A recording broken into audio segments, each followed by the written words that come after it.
The courtroom smells like old wood and fear. I'm standing here, 72 years old, watching Judge Henrietta Calloway lean forward in her chair, her dark eyes locked on my son like she's reading his soul. The fluorescent lights hum overhead, my hands won't stop shaking. Mr. Northwood, the judge says, her voice cutting through the silence like a knife through butter. I have one question for you. Trevor straightens up in his seat. He's wearing that expensive navy suit, the one I'm sure cost more than my monthly Social Security check. His lawyer, Marcus Brennan, sits beside him, looking confident. Too confident. My daughter-in-law, Sienna, crosses her arms, her diamond bracelet catching the light. Yes, Your Honor? Trevor's voice is steady, practiced. Judge Calloway sets down her pen. The sound echoes in the quiet room. If your mother had nothing, no house, no savings, only her Social Security check to survive on, would you be sitting in this courtroom today? The air freezes. Hi, viewers. Kindly tell us where you're watching from and what time it is. Trevor's mouth opens, then closes. His face drains of color, going from confident to pale in 3 seconds flat. Marcus leans over, whispering frantically in his ear, but Trevor just stares at the judge like she's speaking a foreign language. The seconds tick by. 5, 10, 15, the silence grows heavier with each breath. Mr. Northwood, Judge Calloway repeats, her tone sharper now. Answer the question. But he can't. Or won't. Because the answer is written all over his face, in the way his jaw clenches, in the way his eyes dart to the floor. No, he wouldn't be here if I was broke. If I had nothing to take, I'd be worthless to him. My chest tightens. I can feel Regina Coe, my lawyer, sitting rigid beside me.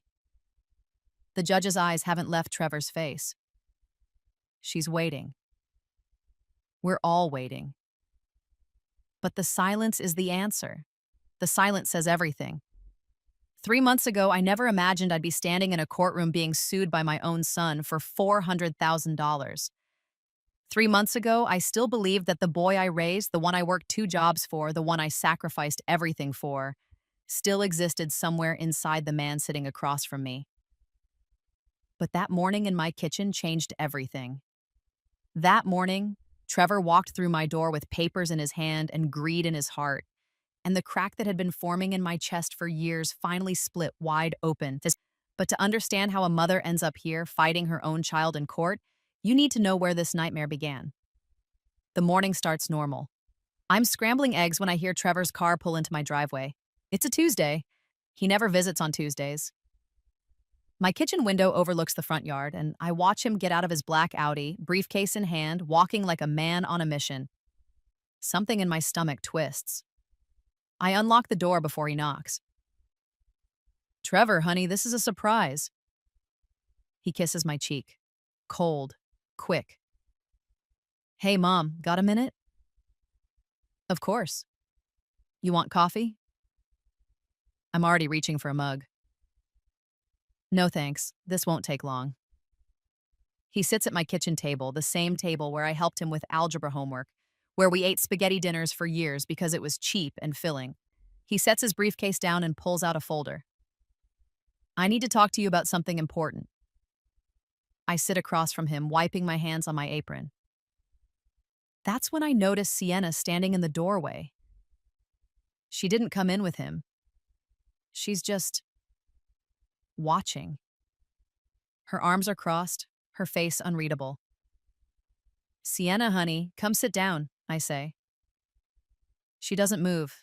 Trevor slides papers across the table toward me. Mom, Sienna and I bought a house. My heart lifts.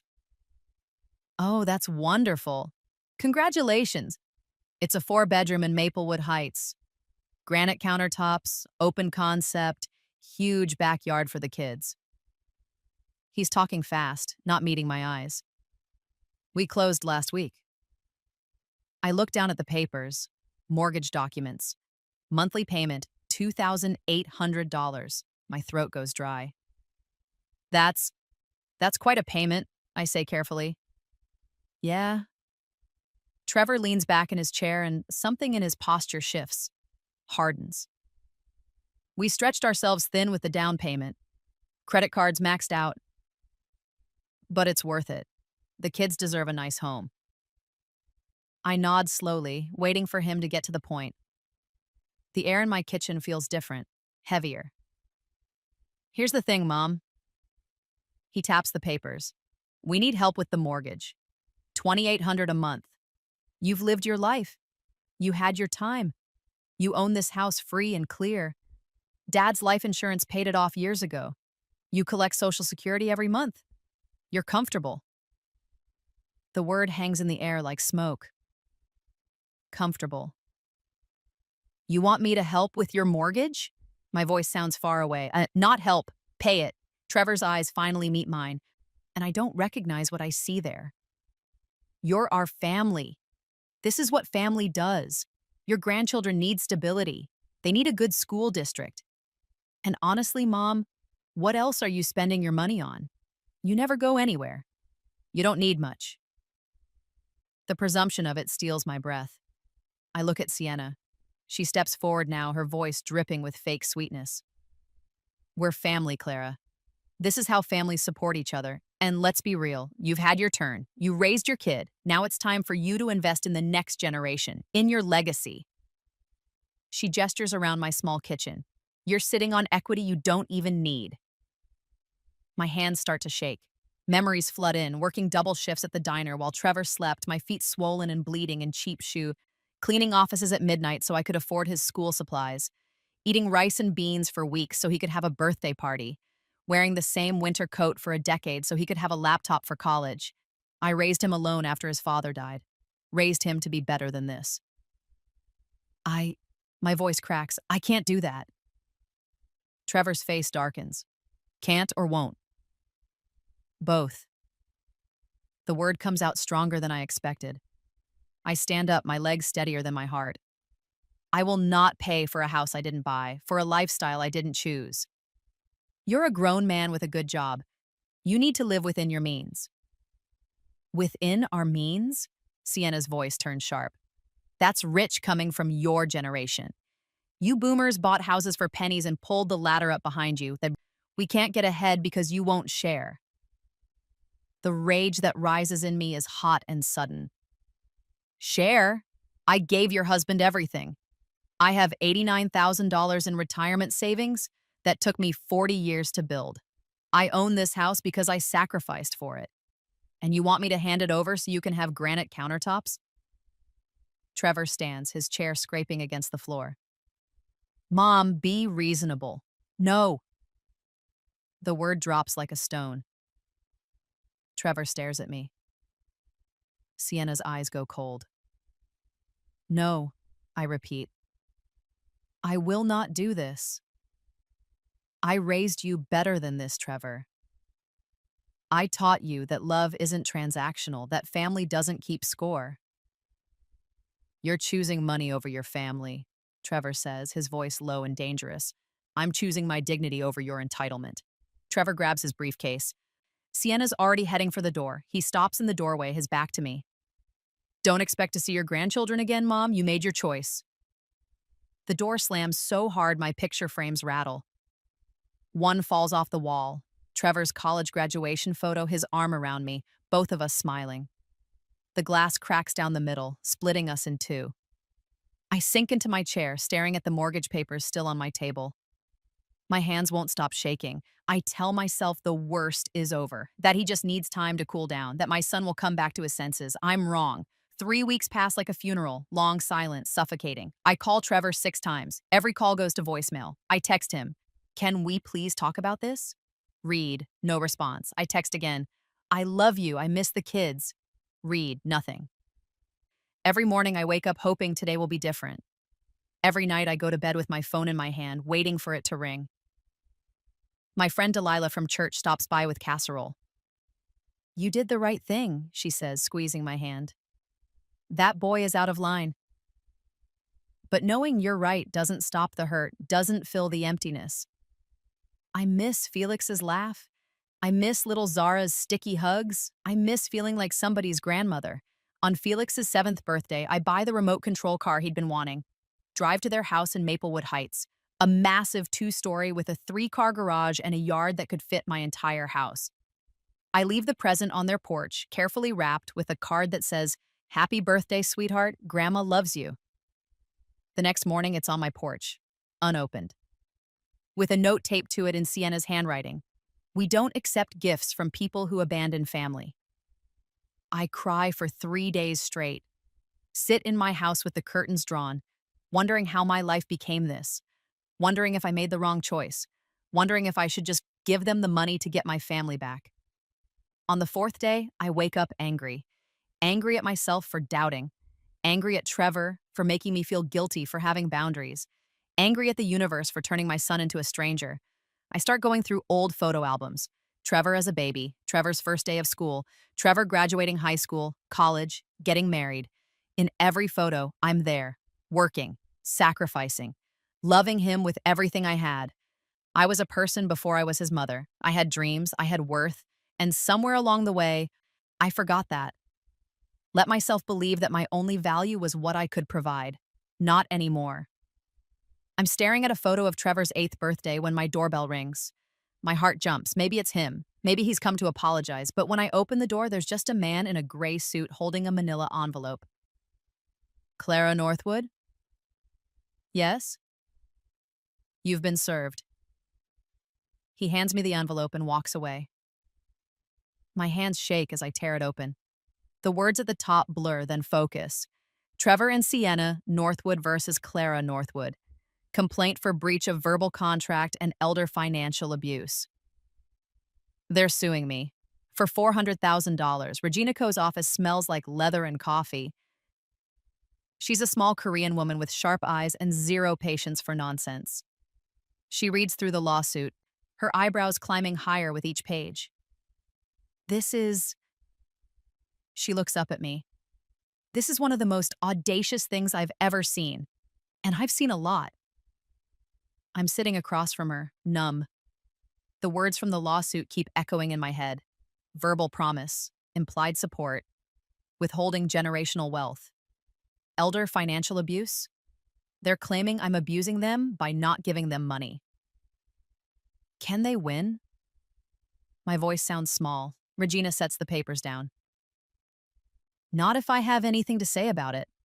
But Clara, I need absolute honesty. Did you ever promise them money, even casually, even once?" I think back through every conversation, every holiday, every dinner. "No, never. I've bought birthday presents for the grandkids, brought dinner when Sienna had her appendix out, but I never promised money. Certainly not this kind of money." "Good." Regina pulls out a legal pad. "Because this is a shakedown. They're hoping you'll settle out of fear or guilt. They're counting on you being too tired or too heartbroken to fight. We're going to prove them wrong." She explains the process: discovery, depositions, financial disclosures. They're going to have to show their income, their spending, everything, and so will you. Can you handle that? I think about my modest bank statements, my paid-off house, my small retirement account that I built quarter by quarter, dollar by dollar. Yes. Then let's go to war. Over the next 2 months, Regina requests everything: bank statements, credit card bills, tax returns. And through the legal process called discovery, we get to see theirs too. What we find makes my blood boil. Then Trevor makes $127,000 a year as a regional sales manager. Sienna makes $68,000 as a pharmaceutical rep. Combined, they gross $195,000 annually. They're not struggling. They're drowning by choice. The $650,000 house, the Audi, the Tesla, $42,000 in credit card debt from vacations to Cancun and Turks and Caicos, from furniture stores and Sienna's shopping sprees at Nordstrom. They're house poor, Regina says, sliding the documents across her desk. They bought a lifestyle they can't afford, and now they want you to subsidize it. I look at my own financial summary. My house, worth $290,000. My retirement savings, $89,000. Total net worth, $379,000. And if they win this lawsuit, they take everything. At 72 years old, I'll have nothing. Are you ready for this fight? Regina asks. I think about Felix's returned birthday present, about Trevor's cold eyes. About the son I raised versus the man suing me. Yes, I say. I'm ready, but I'm not ready for what comes next. The months before trial are the loneliest of my life. Trevor sends one text. Just one. You're choosing money over your family. Don't expect to see your grandchildren again. He means it. I drive by their house sometimes, just to see if the kids are playing in the yard. Felix on his bike, Zara on her swing set. But the curtains are always drawn, like I'm a ghost. Thanksgiving passes. I eat turkey alone, staring at the empty chairs around my table. Christmas comes. I buy presents for Felix and Zara anyway, a art set, a science kit, but I don't deliver them. I can't handle seeing them returned again. On New Year's Eve, I almost break. Almost call Trevor and tell him I'll give him whatever he wants. Just let me see my grandchildren. Just let me be part of the family again. But then I remember the look in his eyes that day in my kitchen. The coldness, the entitlement. And I remember something my own mother told me before she died. Baby, people will take everything you got if you let them. Even the people you love. Especially the people you love. I start rebuilding myself piece by piece. Join a book club at the library, volunteer at the food bank on Thursdays, take a watercolor painting class and discover I'm actually decent at it. Make friends, real friends who like me for me, not for what I can provide. Then Regina calls. Clara, I need you to sit down. I'm already sitting, but my body tenses anyway. We got their financial discovery back, full picture now. Papers rustle on her end. Your son and daughter-in-law make $195,000 a year combined. You told me that already. But here's what I didn't tell you yet. Their mortgage is $2,800 a month. Car payments are $1,200 combined. Minimum credit card payments are about $900 a month. Their basic bills, utilities, insurance, food, run another $2,000. I do the math in my head. That's roughly $7,200 a month in expenses. Their take-home after taxes is probably around $12,000. So they have almost $5,000 left over every month, I say slowly. Exactly. They're not struggling to survive, Clara. They're struggling to maintain a luxury lifestyle while also taking expensive vacations and buying designer clothes. Last year alone, Sienna spent $18,000 at Saks Fifth Avenue. The anger rises hot in my chest, and so this lawsuit is pure greed. They want you to pay their mortgage so they can keep spending money they don't have on things they don't need. I close my eyes. See Trevor as a little boy crying because a kid at school made fun of his secondhand sneakers. Remember buying him new ones even though it meant I'd skip meals for a week. Remember teaching him that what matters isn't what you own but who you are. Where did that boy go? There's more, Regina says quietly. If they win this case, and they won't, but if they did, you'd lose everything. Your house, your savings, all of it. At 72, you'd be starting over with nothing but Social Security. The reality hits me like cold water. I'd be homeless, broke, dependent on the system I spent 40 years paying into, barely surviving on a check that doesn't cover rent anywhere in this city. They know that, don't they? My voice shakes. They know this would destroy me. Regina's silence is answer enough. How does this end? I whisper. In court? In 3 weeks. And Clara? She pauses. We're going to win. But you need to be prepared for what comes after. Because even when we win, you'll still have lost your son. I hang up the phone and sit in the silence of my empty house. The same house I've lived in for 34 years. The house where I raised Trevor, where I celebrated his birthdays, patched his scraped knees, held him when he cried about his father's death. The house he's trying to take from me. I walk to my bedroom and stand in front of the mirror. The woman staring back looks older than 72, tired, but still standing.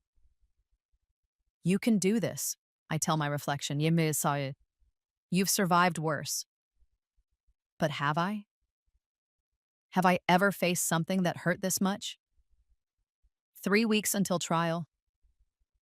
3 weeks until I face my son in court and fight for my right to exist with dignity. I don't sleep that night or the next because every time I close my eyes, I see Judge Calloway's face, hear her asking questions I can't answer, see Trevor walking away with everything I've spent my life building. The morning of the trial, I stand in my closet trying to decide what you wear when you fight your own child. What outfit says, I'm not a villain, I'm just a woman who finally said no. I choose my navy dress, the one I wore to Trevor's wedding. Put on my pearl earrings, the ones my mother left me. Look in the mirror one last time. Let's go, I whisper. Because ready or not, the day has come. The courthouse steps feel steeper than they should. My legs shake with each climb. Regina walks beside me, her briefcase in one hand, the other touching my elbow like she's afraid I might fall. Maybe I will. Remember, she says quietly, don't react, no matter what they say, no matter what Trevor says. The judge is watching everything. I nod, but I'm not sure I can keep that promise. The courtroom doors are heavy oak. They swing open with a groan that sounds like a warning. Inside, the air is cold, recycled, the kind of cold that seeps into your bones and stays there. Rows of wooden benches, an American flag drooping in the corner, and at the front, behind a massive desk, Judge Henrietta Calloway already sitting, reading through papers with reading glasses perched on her nose. Then I see them. Trevor sits at the plaintiff's table with Sienna and their lawyer, Marcus Brennan. Trevor's wearing that navy suit. Sienna's in a cream-colored dress that probably cost more than my monthly groceries. They look polished, prepared, like people who deserve to win. They don't look at me. Not once. My chest tightens. This is my son. The boy I rocked to sleep. The teenager I stayed up late with, talking about his fears and dreams. The man I danced with at his wedding. And he won't even look at me. Regina guides me to our table. I sit.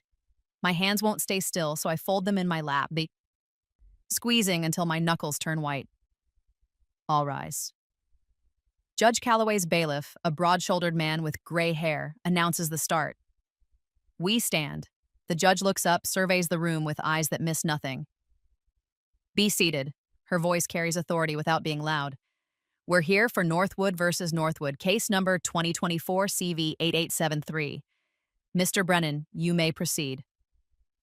Marcus Brennan stands, buttoning his suit jacket. He's young, maybe 35, the kind of lawyer who learned to smile with his mouth while his eyes stay calculating. Thank you, Your Honor. This is a straightforward case about family obligation and broken promises. He paces slowly, deliberately. Mrs. Clara Northwood, the defendant, is a woman of considerable means. She owns her home outright, a property valued at $290,000. She has nearly $90,000 in retirement savings. She collects Social Security. By any measure, she is financially comfortable. The word again. Comfortable, like it's something I should be ashamed of. Meanwhile, her son Trevor and his wife Sienna, the plaintiffs, are struggling to provide a stable home for their two young children. They purchased a modest family home, hoping that Mrs. Northwood would honor her verbal commitment to help them, a commitment she made repeatedly over family dinners, during holidays, in casual conversation. I'll always be there for you, she told them. Family takes care of family. Lies. Every word a lie. But when Trevor and Sienna needed her most, Mrs. Northwood refused. She chose to hoard her wealth rather than invest in her grandchildren's future. She chose selfishness over family. And now, Your Honor, we're asking this court to enforce the verbal contract she made and award damages of $400,000 for breach of promise and the emotional distress caused by her abandonment. He sits down, looking satisfied. I want to scream, want to stand up and tell everyone he's twisting everything. But Regina's hand is on my arm, steady and firm. Ms. Coe, Judge Calloway says. Regina stands. She doesn't pace, doesn't perform. She just looks at the judge and speaks. Your Honor, this isn't a case about family obligation. It's about financial extortion. The plaintiffs aren't struggling. They're house poor by choice. They make $195,000 a year combined. They chose to buy a $650,000 house. They chose to finance luxury cars, and they chose to rack up $42,000 in credit card debt on vacations and designer clothes. And when reality caught up with their choices, they decided my client should pay for it. She opens her briefcase, pulls out documents. We have their financial records, Your Honor. Every purchase, every vacation, every dollar spent maintaining a lifestyle they can't afford. This lawsuit is nothing more than adult children throwing a tantrum because their mother finally said no. Judge Calloway leans forward.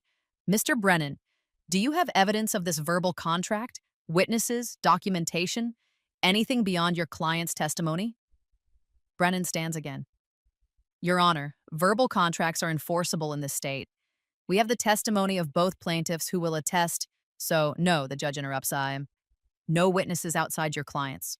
No documentation. Just their word against hers. Family matters often rely on trust, Your Honor. On good faith. Good faith?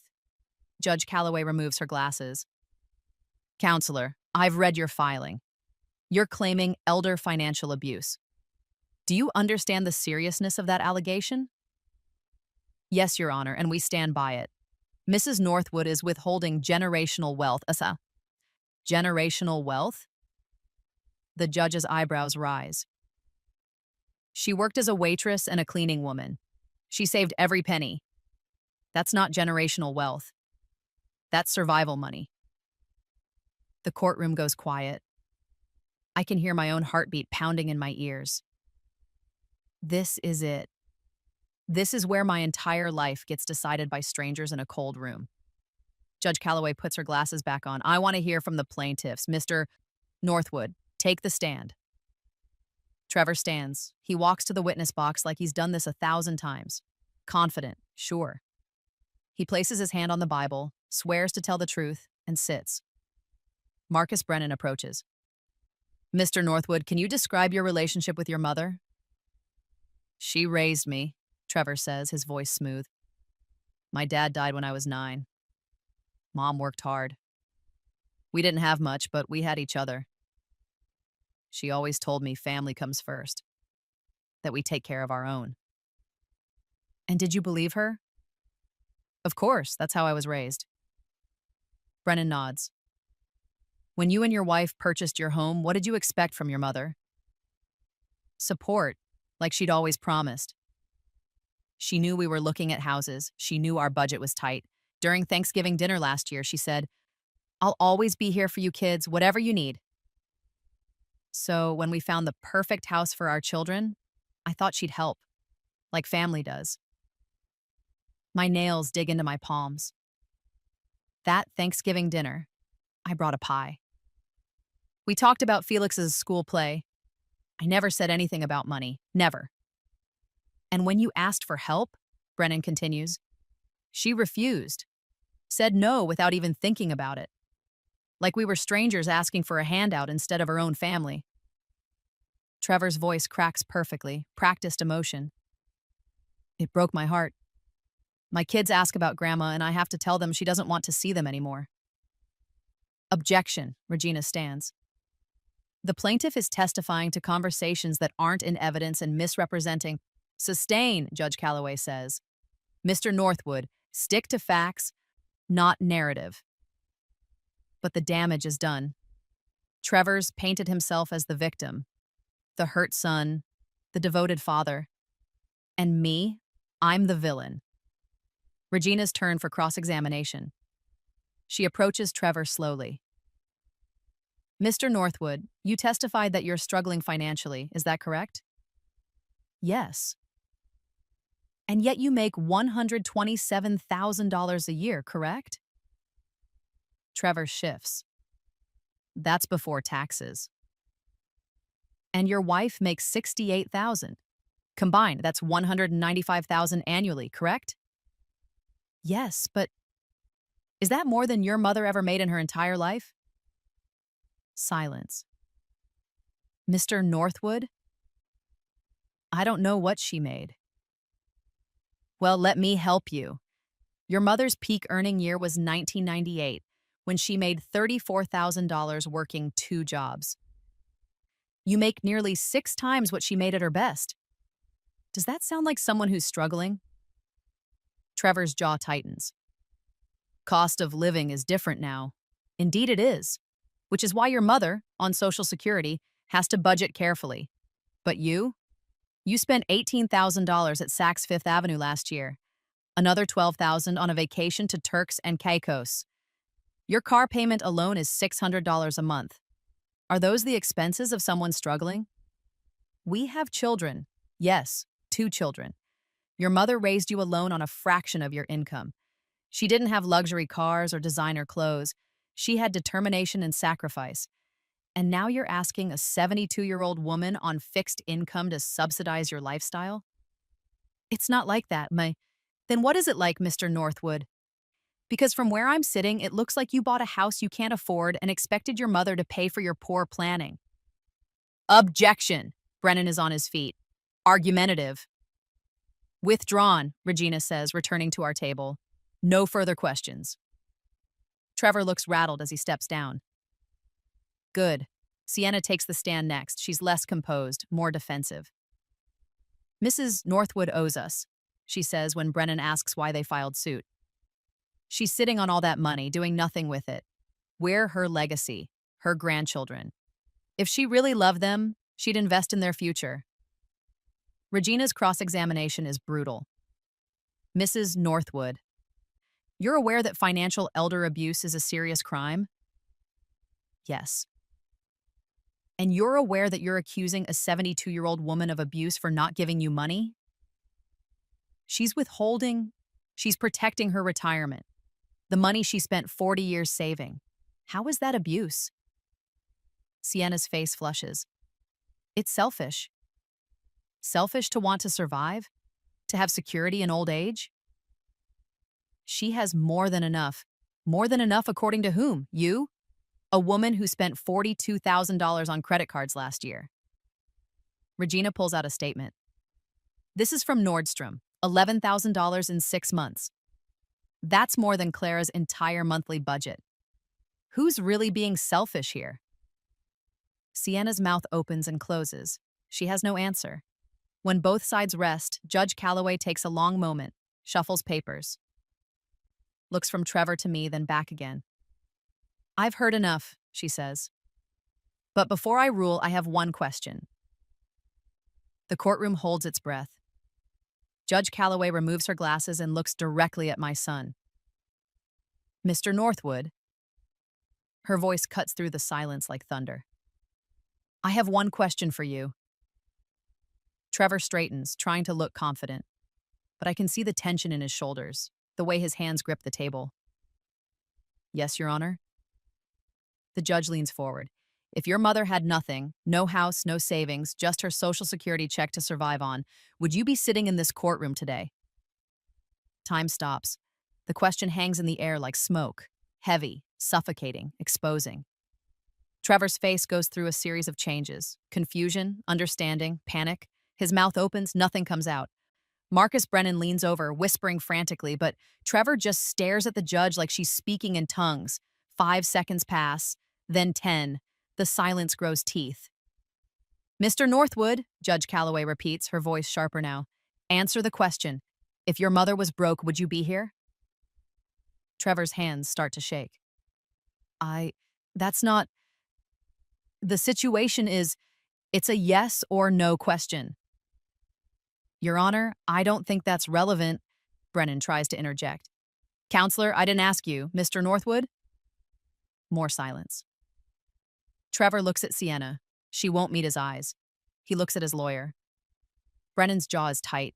He looks everywhere except at me.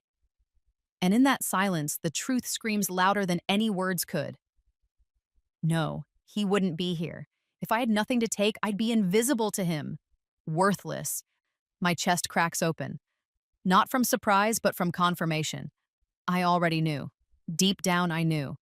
But having it exposed in a courtroom in front of strangers, in front of God and everyone, it's different. It's final. Judge Calloway sits back. Her face is calm, but her eyes are angry. Let me tell you what I see, Mr. Northwood.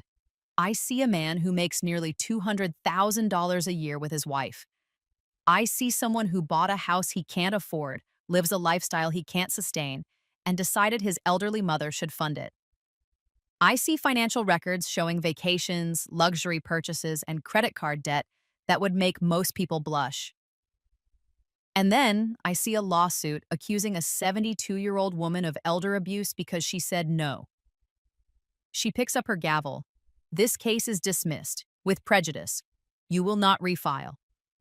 You will not contact your mother regarding financial support, and you will pay her legal fees in the amount of $18,500 within 60 days. If you fail to pay, I will hold you in contempt. The gavel comes down. The sound echoes through the courtroom like a gunshot. Court is adjourned. I can't move, can't breathe. Regina's hand is on my shoulder, squeezing gently. We won, she whispers. But it doesn't feel like winning. It feels like losing everything that mattered. Trevor and Sienna are standing, gathering their things. Marcus Brennan looks furious, whispering harshly to them. Sienna's face is red. Trevor's is blank. Empty. As we file out of the courtroom, I see Trevor in the hallway. He's standing alone while Sienna talks on her phone, pacing angrily. For a moment, our eyes meet. He looks away first, but then something shifts in his face. He walks toward me, and for a second, I think he's going to apologize. Going to say this was all a mistake. Instead, his face twists with rage. Are you happy now? He hisses, his voice low and venomous. You won. You kept your precious money. I hope it keeps you warm at night because you'll never see me or your grandchildren again. The words hit like fists. But I've had months to prepare for this moment. Months to understand what I need to say. No, Trevor, I say quietly. I'm not happy. I'm heartbroken. Because I raised you to be better than this. I taught you that love isn't measured in dollars, that family supports each other without keeping score. But somewhere along the way, you learned to measure my worth by my bank account instead of my sacrifices. And that's the saddest thing I can imagine. Trevor's face goes red. You chose money over us. I chose dignity over manipulation. I chose self-respect over being used. And those are things I should have taught you better. I take a breath. When you're ready to apologize, not for losing in court, but for what you tried to do, I'll be here. But I won't finance your greed. I'm your mother, not your retirement plan. I turn and walk away, my legs steadier than they've been in months. Behind me, I hear Sienna's voice. Come on, Trevor, she's not worth it. And that, I realize, is the most honest thing she's ever said. To them, I'm only worth what I can provide. 6 months pass like seasons changing. Slowly at first, then all at once, I don't hear from Trevor, not a call, not a text. Not even on my birthday when I turn 73 and eat cake alone in my kitchen, wondering if Felix remembered me, if Zara still asks where Grandma went. But I don't break, don't crumble. Instead, I build. I join that book club at the library. We meet every Thursday. Start volunteering at the food bank every Tuesday morning. Take that watercolor class and discover I'm actually good at painting sunsets. The teacher, an older Black woman named Loretta, tells me I have an eye for light and shadow. That's because I've lived through both, I tell her. I make friends, real ones. Delilah from church introduces me to her sister Maxine. We have coffee every Sunday after service. They never ask me for money, never expect me to be anything other than Clara, just Clara, not somebody's mother or somebody's ATM. One evening, Loretta invites me to dinner at her house. Her grown children are there, 3 of them, all around Trevor's age. I watch them interact with their mother, the way they ask about her day, the way they make sure she's comfortable, the way they talk to her like she matters. You raised them right, I tell Loretta later, helping with dishes. She smiles. I raised them to see me as a person, not just a provider. That's the difference. The words settle in my chest. That's what I failed to do with Trevor. I gave him everything, but forgot to teach him that I was someone beyond his mother, someone with value, needs, dreams. I became so focused on sacrifice that I taught him to expect it. That night, I write in my journal, something my therapist suggested months ago. I am Clara Northwood. I am 73 years old. I am kind. I am strong. I am worthy of respect. I am more than what I can give. The next morning, there's a letter in my mailbox. No return address, but I recognize the handwriting before I even open it. Trevor. My hands shake as I tear the envelope. The letter is 3 pages, front and back. His handwriting, always messy, always rushed, fills every line. Mom, it starts. Just that one word, and my eyes are already blurring with tears. I don't expect you to forgive me. I'm not sure I can forgive myself. Sienna and I are separated. She moved out 3 weeks ago, filed for divorce. Turns out when I couldn't afford the house payments anymore, she found someone who could. She's living with her parents now, and they're apparently happy to fund the lifestyle I couldn't. I pause, reread that line, feel a shameful flicker of vindication. I've been in therapy. Court ordered it first because of the lawsuit, but I kept going after. My therapist, Dr. Williams, asked me something that broke me wide open. When did you stop seeing your mother as a person? I didn't have an answer, still don't. But I've been thinking about it every day since. Thinking about all those years you worked 2 jobs. The times I heard you crying in your room after paying bills, thinking I was asleep. The way you wore the same clothes for years, so I could have new ones. The birthday parties you threw with money you didn't have. The college fund you built from nothing. I took all of it for granted. Worse than that, I took you for granted. I turned you into a bank account in my mind, a resource to tap instead of a person to love. And when you finally set a boundary, I punished you for it. I weaponized your grandchildren. I tried to take everything you'd worked for. The judge's question destroyed me, Mom, because the answer is no. If you had nothing, I wouldn't have been there. And that makes me the worst kind of person, the kind who measures love by dollars, the kind who learned nothing from your example.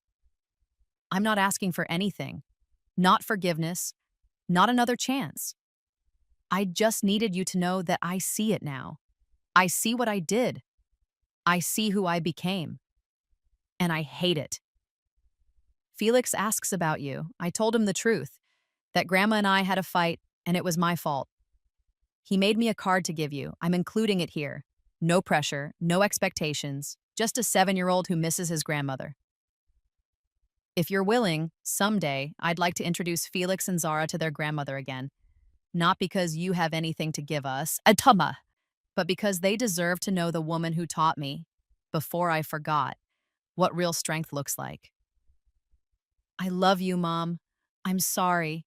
I'm so, so sorry. Trevor.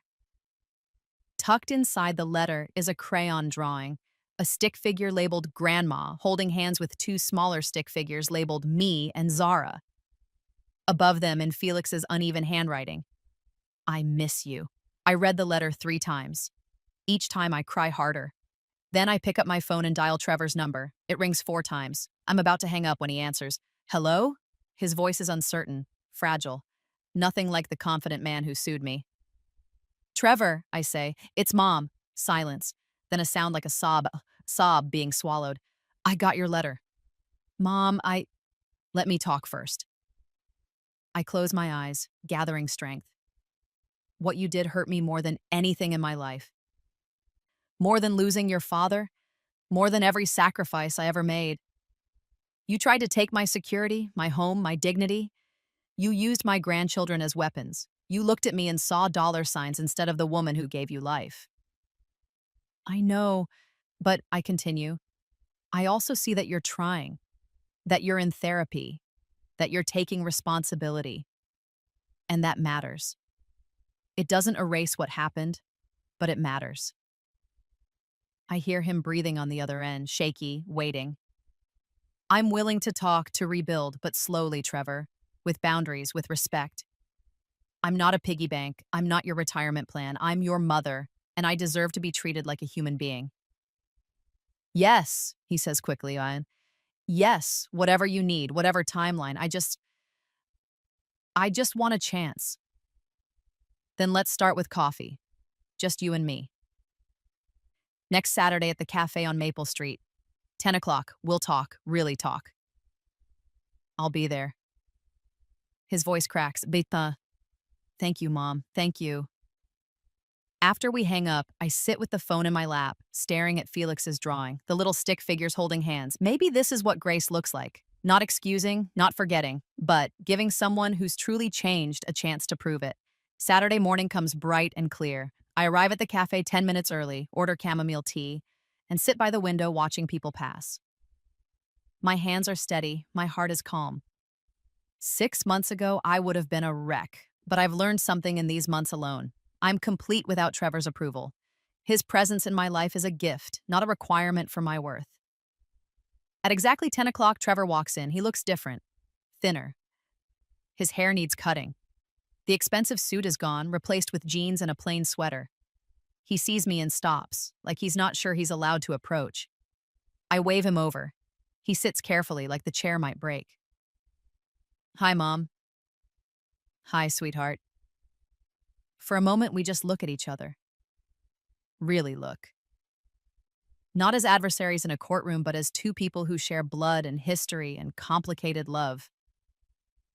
I'm glad you came, I say. I wasn't sure you'd really want to see me. He swallows hard. After everything.